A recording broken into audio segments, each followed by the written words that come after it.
महाभारत में कर्ण कृष्ण से पूछता है, मेरी माँ ने मुझे जन्म के तत्काल बाद छोड़ दिया।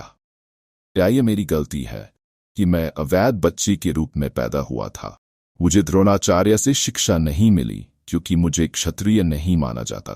परशुराम ने मुझे सिखाया, लेकिन जब उन्हें पता चला कि मैं कुंती का पुत्र हूं जो क्षत्रिय है, तो उन्होंने मुझे सब कुछ भूल जाने का श्राप दिया। एक गाय मेरे तीर से गलती से मारी गई और उसके मालिक ने मुझे अपनी गलती के लिए श्राप दिया। द्रौपदी के स्वयंवर में मुझे अपमानित किया गया।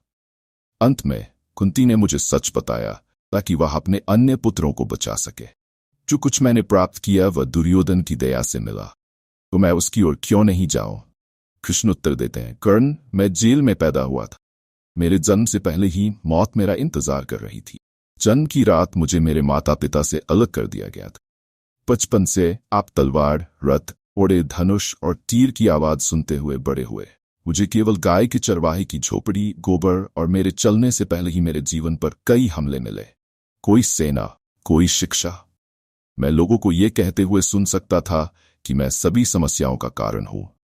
जब आप सभी अपने शिक्षकों द्वारा अपने साहस के लिए सराहे जा रहे थे, मैंने अभी तक कोई शिक्षा प्राप्त नहीं की थी। मैं 7 साल की उम्र में ईशी सांदीपनी के गुरुकुल में शामिल हुआ। आप अपनी पसंद की लड़की से शादी करते हैं।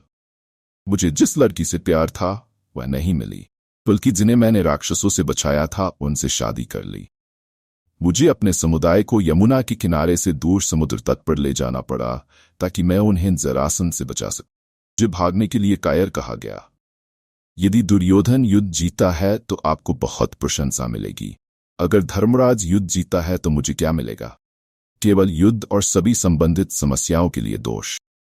एक बात याद रखें, जीवन में हर किसी को चुनौतियों का सामना करना पड़ता है। जीवन किसी के लिए भी निष्पक्ष और आसान नहीं होता है, लेकिन जो सही है राम आपके मन अंतरात्मा को पता है। जितनी भी हमें अन्याय मिला, जितनी बार हमें अपमानित किया गया, जितनी बार हम गिरे, महत्वपूर्ण बात यह है कि आपने उस समय कैसे प्रतिक्रिया दी। जीवन की अन्यायपूर्णता आपको गलत रास्ते पर चलने का लाइसेंस नहीं देती है।